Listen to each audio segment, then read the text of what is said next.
Ya, oke, saya rekor ya. Ya, baik, Bismillahirrahmanirrahim. Assalamualaikum warahmatullahi wabarakatuh. Ya, baik. Jadi hari ini saya akan jelaskan ya bagaimana mudah memahami script CRUD ya menggunakan PHP native. Dan juga nanti akan saya jelaskan eh, berbasis framework ya menggunakan Laravel. Ya. Nah, di sini studi kasusnya itu terkait dengan aplikasi Siaka yang berbasis web ya. Nah, pertama yang harus kita lakukan itu adalah membuat database. Saya kira tidak ada lagi yang tidak paham ini bagaimana membuat database. Ya, ini adalah struktur database yang saya sudah buat. Di sini ada nama database yang adalah DB Akademik, ya, kemudian ada tabel mahasiswa, ya. Nah, di sini jangan terkecoh, di sini ada tabel barang penjualan ini hanya latihan saja kemarin, ya, makanya saya tambahkan di sini, ya. Nah, yang perlu kalian perhatikan, ini adalah nama database-nya, kemudian ini adalah tabel mahasiswa, ya. Kemudian ini adalah nama filenya. Ingat ini adalah fil atau disebut dengan atribut. Kemudian ini adalah jenis datanya, tipenya. Ya, tipenya ini maksudnya kalau datanya dalam bentuk misalnya NIM, apa nama apa datanya dalam bentuk apa? Misalnya kalau dalam bentuk angka, maka berikan misalnya integer ya dengan panjangnya misalnya 6 karakter, 6 digit maksudnya ya. Itu termasuk juga spasi. Begitu juga dengan nama ya. Begitu juga dengan varchar. Kalau nama ini tipe datanya dalam bentuk varchar, ya, karena bisa saja dalam bentuk angka atau huruf. Kemudian alamat, ya. Nah, dengan jenis datanya itu teks. Nah, karena biasanya alamat itu lebih panjang ya, karakternya biasanya itu ya, makanya diberikan tipenya dalam teks. Nah, selanjutnya, nah ini yang kalian perlu pahami. Apa sebenarnya itu database? Ya, jangan sampai hanya membuat database ternyata tidak tahu ya. Jadi database sebenarnya itu ya. Kalau misalnya ditanya apa nama database-nya, ini sering saya ulangi di kelas ini, tentu kalian bisa jawab bahwa database yang digunakan adalah MySQL, bukan PHP-Admin. Jadi itu hanya sebuah server saja, PHP-Admin. Tapi nama database-nya adalah MySQL. Nah, kemudian secara definisinya database adalah kumpulan data. Ya, kalau secara artinya itu kumpulan data, secara definisinya itu ya sekumpulan data yang saling berinteraksi, ya, yang saling berrelasi satu dengan yang lainnya. Nah, di sini sebenarnya aplikasi atau database sebenarnya ini kita bisa input sebenarnya menggunakan insert ya, menggunakan query sebenarnya. Ya. Nah, di sini ada select, kemudian ada insert, ada update, ada delete. Sebenarnya kita bisa gunakan ini. Nah, tapi yang jadi persoalan adalah tentu hanya orang programmer saja yang bisa yang bisa olah data ini. Dan juga sangat terbuka, orang bisa hapus datanya, orang orang bisa tambahkan pinnya dan sebagainya. Artinya orang bisa manipulasi data yang ada di server misalnya, maka itu tidak mungkin terjadi ya. Maka solusinya adalah kita buat sebuah aplikasi ya. Nah, berikutnya ini yang perlu kalian pahami fungsi dari query SQL. Ya, sebenarnya kita bisa tampilkan dalam bentuk seperti ini ya. Select bintang from ya, tabel mahasiswa where berdasarkan NIM ya, dengan nilai apa. Sebenarnya kita bisa tampilkan dalam bentuk seperti ini. Sehingga nanti bisa tampil datanya di dalam database. Ya, bisa kita gunakan. Ya, begitu juga insert. Ya, apa yang akan nilainya, apa nilainya. Ya, misalnya nama, ya, fill name. Ya, kemudian apa nilai yang akan masuk di dalam fill name ini. Kemudian nilai berikutnya, nilai apa yang akan masuk di dalam nama. Begitu juga dengan alamat. Ya, begitu juga dengan update. Ya, jadi update ini bisa saja ya. Jadi update. Ya, apa nilainya? Apa yang akan diubah ya berdasarkan kondisi. Ya, saya kasih hapus dulu. Ya. Nah, seperti itu ya. Jadi ini ada beberapa query sebenarnya kita bisa gunakan ya. Nah, ini sebenarnya sangat mudah. Kalau misalnya kalian sudah masuk di PHP-nya, kita bisa copy saja ini ya supaya tidak ada salah fill dan sebagainya ini. Maka kita bisa copy. Sebenarnya kita masuk di SQL-nya. Nah, itu fungsi-fungsi dari query SQL.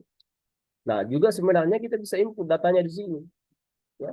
Menggunakan insert sebenarnya kita bisa input juga. Ya, lagi-lagi persoalannya adalah hanya orang-orang tertentu, hanya orang programmer yang bisa mengakses, dan ini secara terbuka kalau misalnya kita tidak buatkan sebuah aplikasi. Nah, apa solusinya? Nah, tentu membuat aplikasi. Salah satunya adalah aplikasi yang berbasis web. Ya, salah satunya menggunakan PHP native. Ya.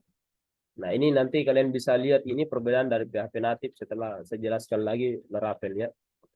Nah, ini contoh CK ya, yang saya akan jelaskan codingnya. Saya tidak akan jelaskan bagaimana cara membuatnya. Saya kira sudah saya jelaskan di pertemuan yang lalu ya.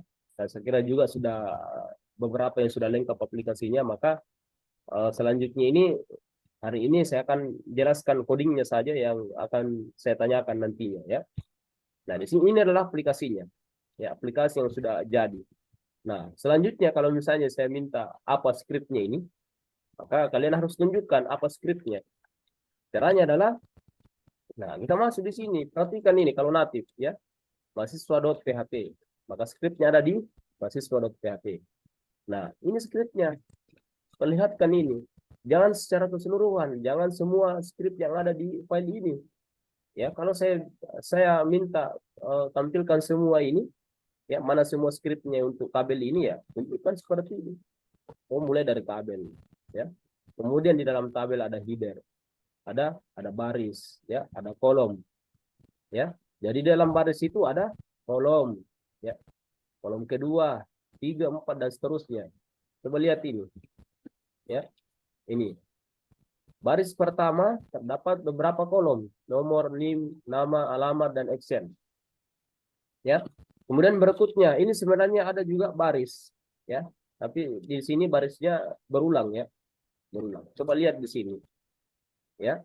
Nah ini, coba TR. Coba ada TR, ada tidak TR yang lain? Tidak ada. Satu ya, cuma satu TR-nya, cuma satu barisnya. Tapi ini yang dilakukan secara perulangan. Kenapa kita harus melakukan perulangan? Karena beberapa data, ya, beberapa data yang akan ditampilkan. Nah, bagaimana kalau dibuat masing-masing barisnya? Tentu tidak bisa ya. Tentu kita harus buka lagi programnya, ya, codingnya. Maka selanjutnya kita harus buatkan sebuah perulangan.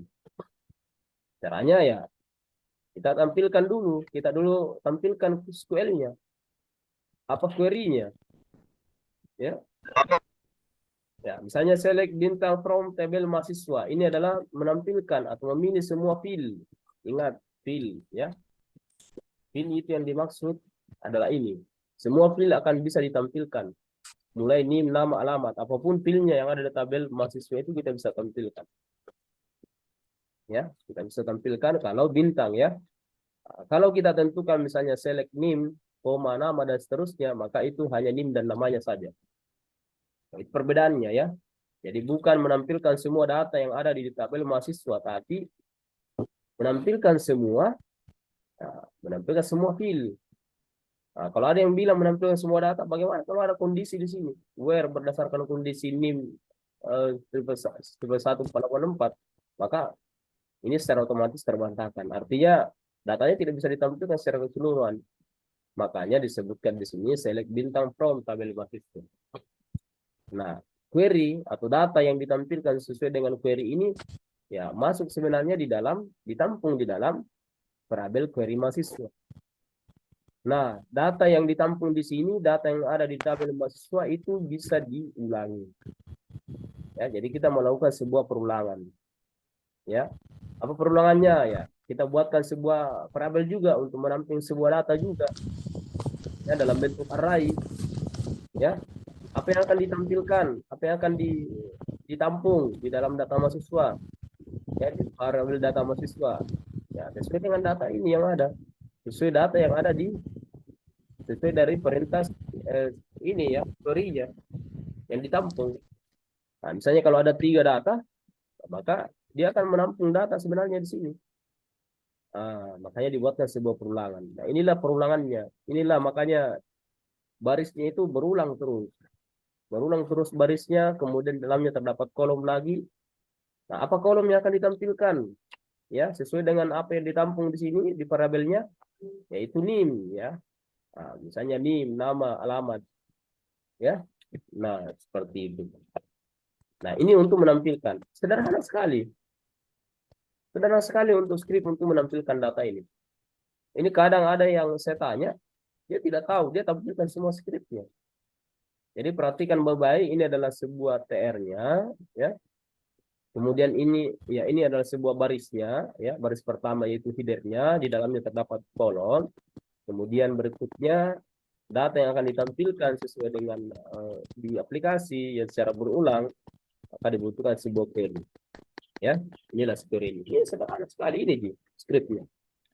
Nah, berikutnya dibutuhkan sebuah ini ya, bagaimana kalau misalnya saya ingin tampilkan datanya ya. Jadi form input pertama ya, kalau misalnya ditanya apa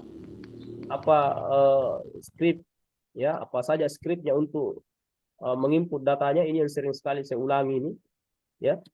Apa saja script untuk menampilkan datanya, kemudian nantinya tersimpan data yang diinput ya. Biasanya ada yang melihat ya, ini saja yang dia perlihatkan ya.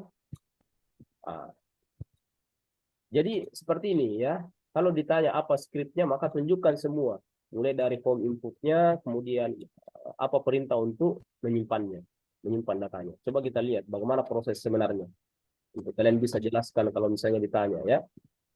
Jadi kalau diminta apa skripnya ini, ya form input ini, maka tunjukkan. Perhatikan di formnya. Mulai dari sini formnya, ya. Mulai dari formnya di sini. Kemudian ada method post, kemudian action. Ya, action ini kosong, artinya dia akan ketika ditekan tombol simpan, maka dia akan mencari script berikutnya, ya, script query-nya nantinya, ya, di halaman yang sama. Ini sudah berulang kali saya jelaskan ini.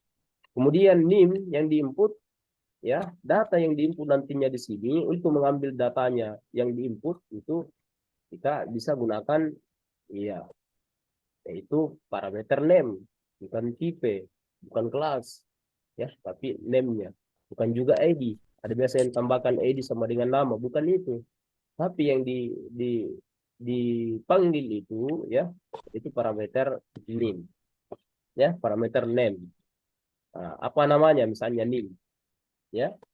Nah, ini ingat, ini bukan sebuah file ya, tidak harus sama dengan file yang ada di tabelnya. Betul juga dengan nama, alamat dan seterusnya ya. Nah, script berikutnya untuk bagaimana sampai menyimpan datanya, ini banyak yang tidak pahami. Ya, dia memperlihatkan codingnya, kemudian kalau ditanya apa script berikutnya untuk menyimpan datanya, dia tidak tahu. Maka kalau hanya ini saja script untuk menyimpan data, maka jelas datanya tidak bisa tersimpan. Maka ketika dilakukan simpan data yang sudah diinput untuk dikirim ke database, maka tentu ya ada perintah query-nya, ya, yaitu insert into. Namun yang pertama yang harus diperhatikan itu adalah deklarasi sebuah variabel, ya. Nah, ini jadi nilai yang diinput sebenarnya ya ada di sini nilainya sebenarnya. Biasanya kalau kita input triple 1455, maka nilainya di sini. Nilainya di sini yaitu 455 ya. Jadi kita bisa input datanya di sini. Jadi maksudnya datanya nanti akan di sini. Jadi apa yang diinput ya, apa yang diinput triple 1455, maka nilainya nanti di sini. Sehingga di dalam variabel nim ini itu tersimpan datanya. Simpan datanya sementara yang diinput ya. Begitu juga dengan nama. Ya, dari mana ini? Ya, kalau ditanya dari mana ini, maka jawab dia dari name. Ini, lihat ini. Ya, ini dari name. Jadi, lagi-lagi saya jelaskan lagi, untuk mengambil datanya ini, tentu kita panggil name-nya. Ya, kita panggil parameter name. Sehingga untuk dilakukan nanti penyimpanan, ya, biasanya dilakukan dulu deklarasi. Ya, jadi data yang diinput sebenarnya tersimpan di sini, ya, sehingga data yang ada di sini itu ya berada di dalam variabel nim. Begitu juga dengan nama, ya. Nah, setelah itu dilakukanlah sebuah perintah insert, ya, menciptakan sebuah data ke tabel mahasiswa dengan fill. Ini baru fillnya, Ini baru file dari tabel mahasiswa. Bukan dari name formnya ya, bukan. Tapi dari filenya. Ya, begitu dengan alamat. Dari sini. Ya. Nah, dari NIM, nama, alamat ini. Ya. Nah, kalau mau mudah, ya, copy saja di sini. Copy saja ini. Masuk di query SQL-nya, kemudian copy ini. Copy saja ini, kemudian paste di sini. Ya. Nah, ini. Toh? Jadi kita tinggal ganti filenya, nilainya. Nilai apa yang akan diisi di dalam file NIM. Misalnya NIM. Ini kan nilainya tadi ada di sini yang diinput datanya. Saya sudah jelaskan tadi. Data yang diinput sebenarnya ada di sini. Datanya nantinya akan ada di sini nilainya. Begitu juga dengan nama. Makanya itu tinggal kita panggil nama variabelnya. Sebenarnya juga kita bisa langsung ini tanpa dideklarasikan, kita bisa panggil ini, simpan di sini, bisa juga. Ya. Ada cara lain juga ya. Banyak cara sebenarnya. Dan biasanya orang melakukan deklarasi. Nah, ini sederhana sekali. Kalau ini hanya bumbu-bumbunya saja ya, artinya menampilkan data. Jika input datanya benar, maka dia akan menampilkan data berhasil disimpan. Kalau tidak, else dia kondisikan, maka dia eksekusi kondisinya. Kalau misalnya ini tidak terpenuhi, ya variabel input ini, artinya ada kesalahan dari query input ini. Nah, seperti itu. Sederhana, ya.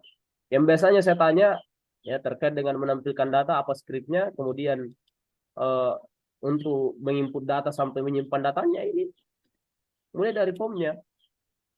Kemudian bagaimana proses mengirim datanya untuk bisa tersimpan ke database-nya ya. Tentu dibutuhkan sebuah query. Itu query-nya. Selesai pertanyaannya. Jawabannya juga pasti kalian bisa jawab. Ya. Seperti itu ya. Berikutnya, satu lagi biasa saya akan tanyakan. Data ini ya. Data yang ini, yang tampil ini, ketika misalnya ingin diedit, ya diklik arahkan di sini edit, maka nantinya itu muncul di sini. Ya. Muncul datanya di sini. Jadi artinya saya ingin mengedit data dengan NIM 11486. Saya mau edit ini. Berarti nanti ini bisa diedit ya, untuk dengan alamat perintih. Cara untuk mengambil nilai yang diedit ini ya, kita panggil ID-nya. Parameter ID-nya yang ini ya. Makanya di makanya di sini di script-nya itu ya, kita panggil ini menggunakan get. Jadi kita ambil nilai ya. Jadi kita ambil nilai ya berdasarkan NIM apa tadi yang dipilih ya. Jadi NIM itu ini ya, ingat ini, lihat ini ID 11486. Maka untuk mengambil nilai ini ya kita panggil parameter ID-nya. Kita get ya, get ID sehingga nilai di sini 11486 ya. Ya, NIM-nya dengan nilai yang diambil itu 11486 berdasarkan ya, berdasarkan NIM sama dengan ini. Jadi ini nanti akan bisa ditampilkan. Sama ini, kita buatkan juga variabel, kemudian kita ini ya. Sehingga cara untuk menampilkannya di formnya ya, kita butuhkan semua ini ya. Apa nama variabelnya tadi ya yang ditampung, kita panggil filenya. Begitu juga dengan nama, begitu juga dengan alamat. Makanya nanti itu akan tampil datanya seperti ini. Kalau kita tidak buatkan sebuah kondisi, maka bagaimana caranya bisa ditampilkan? Tidak mungkin 100 data bisa tampil di sini, tidak mungkin. Jadi yang mau diedit saja sebenarnya. Jadi hanya satu data saja yang bisa ditampilkan. Kalau tidak menggunakan sebuah kondisi, kalau 100 data, dua saja data, bagaimana cara bisa ditampilkan? Ya, seperti itu. Apa skrip berikutnya? Setelah ditampilkan datanya, apa skrip berikutnya untuk menyimpan datanya, mengubah datanya? Akan dibutuhkan sebuah update ya. Ini adalah nama form saja ya, nama tombol update saja ya. Caranya seperti ini. Kita bisa gunakan lagi query ini.